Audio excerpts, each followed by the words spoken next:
it's kind of been a road of up and downs. Before I started, I was really, really miserable. I'm a teacher, and it's such a full-on job that all I was doing was marking, getting up in the morning, going to school early, marking books, coming home, crashing out and going to bed. And I didn't have any friends around here. I don't have any family around here. They're all kind of back London way. And I just felt really, really lonely. Like I just felt completely defined by my job and was so miserable. I just, you know, I was hating my job. I was wanting to leave. I got myself into this real pit of kind of despair. And then I got into roller derby. I met a girl at the gym who was talking about it. It was a beautiful sunny day, and I was saying, oh, it'd be a really nice day to be outside. And she was like, oh, what? Well, you know, I'm doing something today. I'm going to be in a sports hall all day. I was like, oh, you can do it outside. She was like, oh, well, it's roller derby. And I'd already been to see London Roller Girls before, and so I knew all about it. I was like, oh my God, that sounds amazing. I really want to join up. And so she gave me the contact, and you know, I'd skated some when I was a kid, like up and down the road and crashing into lampposts and stuff. I wasn't particularly good.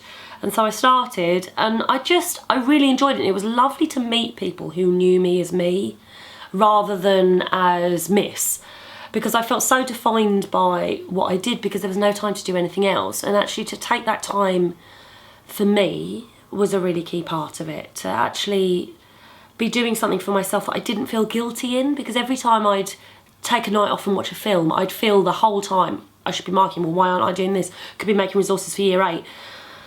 But to do something for myself and for that to be okay made me kind of value myself a bit more, and to have people who were my friends because they wanted to be my friends, not because they had to be civil with me because they worked with me, made all the difference. And you know, it gave me a self-confidence I never had. Like, I'm naturally quite an anxious person and quite critical of myself, and I started to realise that actually I do have value and there are things I'm good at, you know. And being at that team was fantastic. You know, I joined up, I played in their first ever closed door, it was quite a new league, kind of 5-6 months after I joined.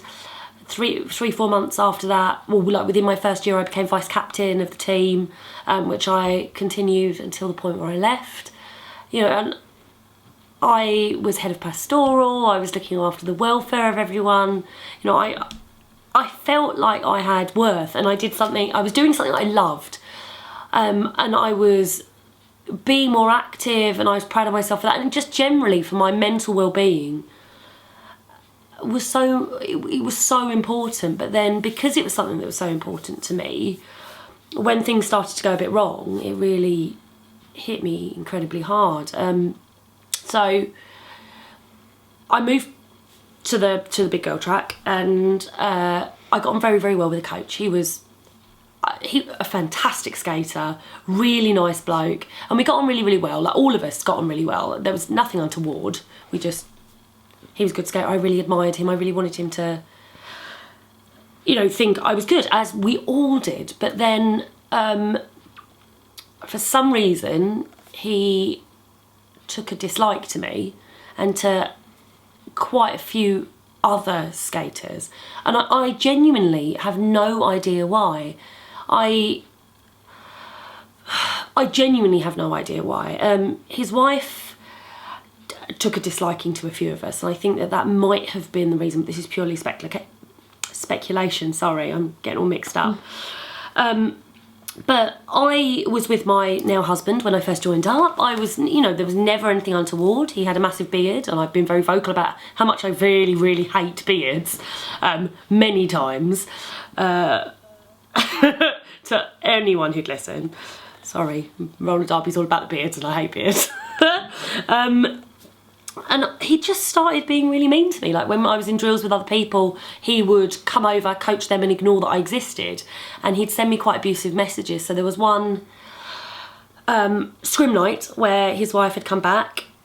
She'd been off for a while. It was her first scrim night back. She'd been training, doing minimum skills. She was signed clear for contact and for scrimmage. She came back. I was jamming. I don't usually jam. I don't like jamming. It makes me... I'm not naturally gifted at it. So I was already in a position that I didn't really like. She was blocking on the other team. I came round, thought she was going to hit me. I hit her. She went flying. She had a panic attack, which I felt really awful about. But it was a legal hit. It was in the, you know, I hadn't done anything wrong. I felt awful about it. But then he sent me a horrible message saying, I thought you all looked out for each other. You're the reason we're not coming for the next month, and you got a bout in a month. You can sort this out. And I just felt awful. Like I went to the person who wrote all the lineups and asked her to write all the lineups for the bout we had in a month without me. I was pretty much going to leave on the spot. I didn't, because I didn't want to leave the team. I loved the girls. I was vice captain, but I couldn't say any of the stuff that was going on because I was in a position of responsibility. And the captain was going through something very similar. She had broken up from a long-term partner, and she was young, beautiful, and I assume that that's part of the issue that they had with her. And he was very, very horrible to her as well. And we were having such a bad time, and we really could only talk to each other, and it got to a point where I was crying before practice, and I couldn't go, and it was then affecting my work life because I'd get messages during the day or from other people in the league who were saying, oh, this is happening, and because of head of welfare I was messaging and sorting out other little skater spats, and I felt like I couldn't really talk to anyone. I just got to a point where I was so miserable and I was so upset, and he'd messaged me and said, I think we need to have a meeting to sort out this issue between us. And I said, yeah, that's fine. I'd rather do it in person. I don't want to do it by message because that makes me quite anxious. Let me know when you're free, I will make it work. And I waited and I waited, and I promised myself if it got to a month and he still hadn't replied, I'd leave. And it got to a month and I left. I didn't tell anyone why. There were people I was close to knew why, but I said I was leaving because I had a lot on at work and I would fall out of love with Derby. But it was horrible. It was like a breakup, you know, really, really painful. And I'd gone back to that person I was before. I was on medication. I was really suicidal. It was all I could do to get out of bed. And I thought about, I seem so dramatic on looking back at it, but I was, you know, I was thinking about ending my life a lot at that point, and it was miserable. And I was still friends with all the girls I skated with, and they knew why I'd left. You know, and they were really supportive, but it's not the same, you know, to see pictures of bouts and so on going on without me and wanting to be there. And after I left, I went back and I announced for them. But then, like, after about a month after I'd left, I just thought that I really needed to go back to skating. Like, I loved skating, but I couldn't go back there. There was another local league who I had done a trial with months before, who I knew a few skaters with, and actually another skater from my original team had transferred there about a month, 2 months before me. Messaged them, signed up, went there a couple of weeks later, and actually I've been there 7 months now. And in that time, I said to my coach there, look, I think you need to know a bit about me and why I am like this, and why I'm constantly like, am I doing it right? Am I doing it right? And then he was like, right, okay, actually this explains a lot about you.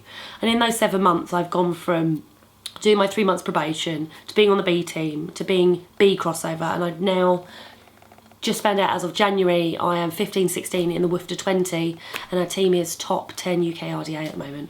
So I've just made a crossover. I am so excited, nervous. But do you know what? It's a really big challenge, and I'm starting to think actually I can do this, because it's a big, well-established league who, you know, if there was there's no reason why they would have promoted me if I didn't deserve it. I mean, I still don't think I deserve it, but I am going to work my arse off to be worth it. And for them to believe in me, I now am starting to believe in myself again. But I think Derby is very much a relationship. It's like you give your heart entirely to it, and it's like the first time you fall in love. You think it's going to be forever, and you know it's perfect. And I finally found the thing that I'm lacking, the thing I'm missing. And when it hurts you a lot. But I don't know. I feel like I can't quit it.